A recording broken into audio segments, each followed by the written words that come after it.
Jon Jones had some words for Dominick Reyes today. He responded to Dominick saying that he believes he beat him in their fight back in 2020, which Jon won via unanimous decision. I'm mentally stronger than him, physically stronger than him, and I beat him. 2 judges had me losing that first round. How, dude? I don't know, dude. It's one of those things where, like, you could spar with, you've trained with people, right? You've done those things, and you know who wins. Yeah. It doesn't have to be a judges. You know who won. Yeah. He knows who won. It was, like, underwhelming, because I thought he was going to be better. Yeah. The first time he pushed me against the cage and I jostled position, elbowed him over the top. And Fuck, that was clean, dude. It was super clean. Yeah. And I was like, that's it. How did it not cut him, though? That's what people are like, oh, you can't leave in the judge's hands. Like, Jon left a comment on the post. He wrote, Dominick, let's play a game of rock, paper, scissors. Best 2 out of 3. That way you can finally possibly beat me at something, so I don't have to hear these stories 40 years from now. Drew Dober responded to an individual complaining about losing their parlay over the weekend. At UFC Mexico, Dober was TKO'd in the first round by Manuel Torres, and this user bet on the fight to go past the first round. Every other leg of the parlay hit, aside from Dober. The user wrote, just missed yesterday. Thank you, Drew Dober. Now how am I going to pay child support? Dober responded saying, I lost more money than you did. Wear a condom. Dober also posted this on X today. He wrote, I've really appreciated all the messages and comments. The Sunday and Monday after a loss always hurt the worst. Truthfully, I just wanted to give you all more than 1 minute and 45 seconds. What's done is done, and it's a fighter's job to constantly become better.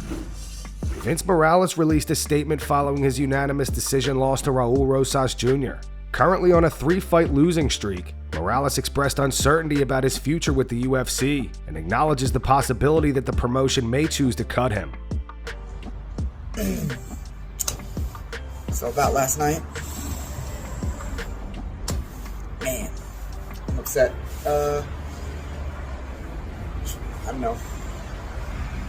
Didn't do enough. I'm okay though. Like, no real damage. Nose opened up again, but day in the life. Dude did what he needed to do. I think we were both feeling the altitude a little bit or something. I just remember feeling heavy and slow. I don't know, could have been nerves too. Like, I trained good. I thought I acclimated just fine. I don't know, man. I don't know. Don't know what UFC's gonna do with me. I don't know. I clearly got some mental block or something on winning a close fight. I'll get to work on that. I don't know. I just wanted to say thank you everybody for the support. I really appreciate you. I'll get them next time. I don't know. One love, y'all. Peace. At UFC London last week, Ilia Topuria and Paddy Pimblett ran into each other. At the ceremonial weigh-ins, Paddy gave Ilia a fist bump.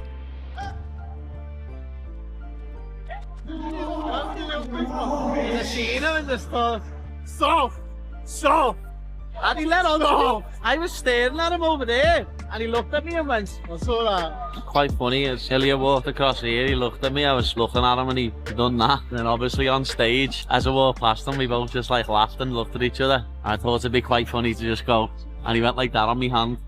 And like high-fived it. We mightn't like each other, but had a little laugh then. Topuria recently gave his take on that interaction. He went on to say, we just weren't in our fighting roles. I went to support a friend of mine. He went to support another friend of his. Then we met and we greeted each other. At the end of the day, we are athletes. But if we enter the field of combat and we have to fight, then the story changes. Over the weekend, Joe Pyfer was forced to withdraw from his scheduled fight against Kelvin Gastelum at UFC Mexico due to illness. Pyfer has revealed that despite eating at a reputable restaurant after his weigh-in, he still became sick. Expressing his disappointment, he stated that he feels bad for Gastelum and hopes he was still compensated and is eager to have the fight rescheduled. Following this whole ordeal, Pyfer has declared that he will never return to Mexico. Well, I wanted to jump on here and address what happened. So I went to my team dinner. I did not drink the water. I hadn't drank the water the whole time I was out there. Went to my team dinner, had some food that was in a place that was supposedly trusted, and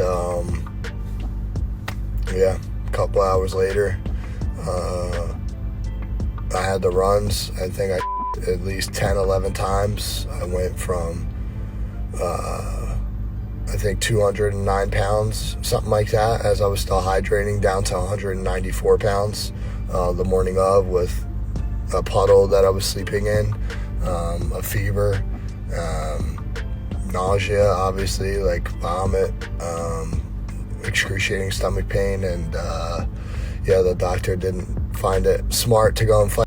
And the doctor, as well as I didn't find it smart to fight like that. And I know that's not what everybody wants, but I have to look out for me and my health and what's my best interest. Trust me, I am upset as well.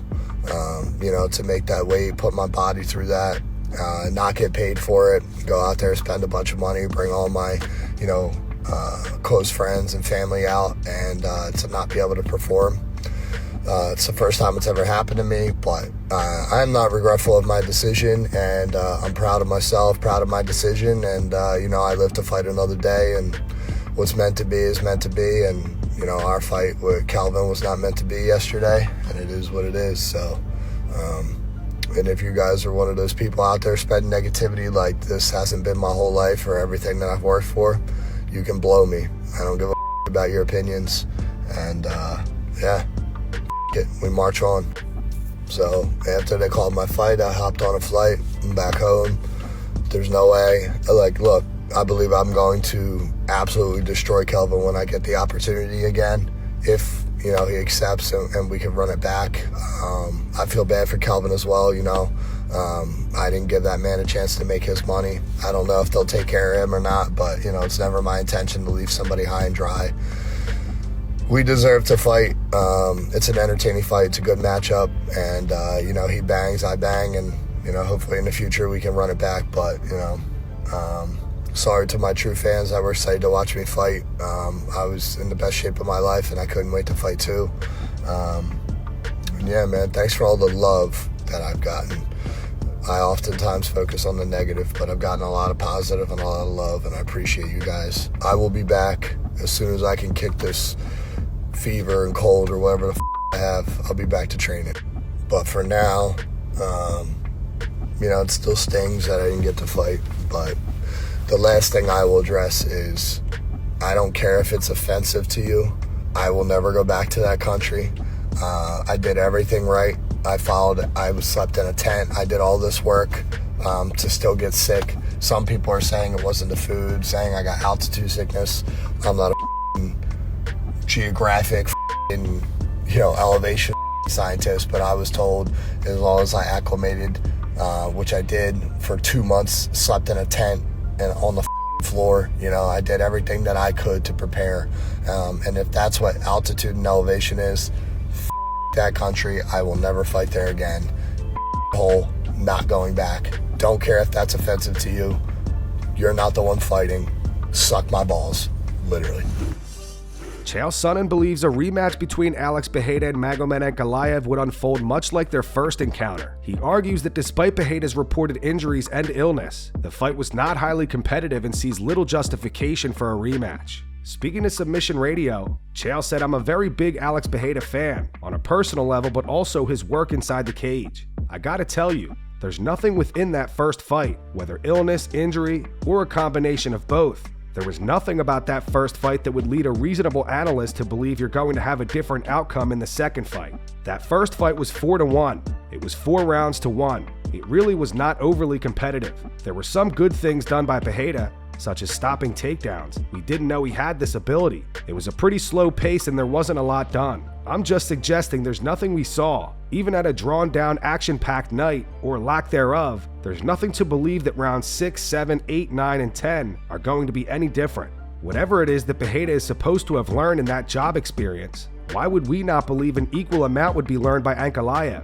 Whatever we're supposed to believe that Pereira gained to do a better job next time, why do we not believe Ankalaev also learned? Ankalaev is the one that had his takedown stuffed, so in theory, he's the one that would have felt and know where the adjustments are to get the big guy off his feet. And once he gets him on the ground, I can't imagine that's where the judges are going to see it Pereira's way. I think it's a surprise and I think it's a risk. The way we got Pereira to 205 pounds is contrary to what people remember. People's minds have played a trick on them. People believe that Pereira got to 205 because he cleaned out 185. That is not accurate. He got beat. And when he got beat at 185, he no longer had the belt. He no longer has to stay the head of the division. He is free like anyone else to go anywhere he wants. So if we wanted to get him at heavyweight, it wasn't by beating Ankalaev, thus cleaning out 205. It would have been to get him beat, which we did. Our opportunity to bump him up, to be able to take on the winner of Jones versus Aspinall, the way to do it has already been done, and I'm not certain we shouldn't have taken full advantage. The fight was close. He stopped the takedowns. It added to the story. Let it go. There was nothing embarrassing about it, but if you rematch and you drop 2 straight, that's where some embarrassment does set in. Aljamain Sterling shared his thoughts on the challenges Brandon Moreno may face in securing another title shot. At UFC Mexico, Moreno defeated Steve Erceg via unanimous decision. However, despite the victory, Aljo believes the UFC may be hesitant to grant him another shot at the flyweight championship due to his history with the current champion Alessandro Pantoja. Pantoja has defeated Moreno 3 times. Their first encounter took place on The Ultimate Fighter in 2016, where Pantoja secured a second-round submission victory via rear naked choke. They met again at a UFC Fight Night in 2018, with Pantoja winning by unanimous decision. Most recently at UFC 290, they fought for the flyweight title, and Pantoja once again emerged victorious, this time via split decision. Given their history, Aljo believes the UFC may be reluctant to book a 4th fight between the two. So just going back, I do think Brandon Moreno might need 1 or 2 more because, again, he did fight Pantoja about 4 or 5 times. I don't know how many times they fought, but you lose that many times to the current champ, it's going to be really, really difficult to entice the UFC to give you another crack at the title at the same guy who's holding the belt, who beat you multiple times. But you add in some of these new guys, you shake up the division a little bit. If Pantoja is to lose his belt, the door is wide open for a guy like Brandon Moreno. So all in all, great performance. I think B+, not being super critical of it. I just think there's shades of things he did well in a very one-dimensional fight, but things he could have taken from some of his previous fights, added it in, and even made it that much more of a shutout performance. I think leaving a little bit too much room for discussion where people were, I think there's some people crazy enough to say they thought Erceg won the fight. I'm just like, you're making my head hurt. Don't stress me out. Don't stress me out. It was a great fight. He fought well, he fought hard, but it wasn't enough to take the rounds. And in my opinion, the former champ did enough, more than enough, to get the job done. And again, these were close rounds. I'm not knocking Erceg whatsoever, but I'm just giving you my personal opinion. I do think Brandon Moreno was the rightful winner of that fight. You could maybe make an argument for 1 more round, but even that, I don't even know which round that would have been. All in all, I thought Brandon Moreno was doing a great job landing that right hand over and over again. And as he lands the right hand, he weaves out. This way, Erceg was throwing the left hook and missing him. Just coming over the top, giving him a haircut every single time. Michael Bisping went off on Ariel Helwani today. While speaking to Carl Froch, Bisping said he's a total d***head. He's definitely up there as well. All he does is try and manufacture beef with other fighters, so it makes him look good and it keeps him current. All he does is hate on the UFC. That's his whole MO, just shit on the UFC. He's not in MMA. He would love to be in MMA. He's a journalist that covers the sport. He's not even worth my breath because he'll see this and he'll go and make an hour-long video out of it. I did a little video on my podcast. We were talking and I made a little bit of a joke. Ariel knows everything or whatever. I forget what I said. He started this whole beef. He started saying that I've manufactured a beef with him to carry favor with Dana White because Dana doesn't like him. I just ignored it because he wants me to bite. Then he comes out and does another video about how he's willing to settle the grudge with me, and I just ignored it again. I'm like, bro, there ain't no grudge. You're irrelevant to me. It is what it is. Do your thing. Good luck to you. Couldn't care less. Just shut up. Jorge Masvidal made an appearance on the Ariel Helwani show today and accused Colby Covington of doing drugs. Jorge thinks that it may have played a factor in Colby's recent loss to Joaquin Buckley. He went on to say, I saw the highlights of it. I didn't see it in its entirety. I liked it. He busted his ass up. I wasn't surprised. He's been doing a lot of drugs and from what I hear, man.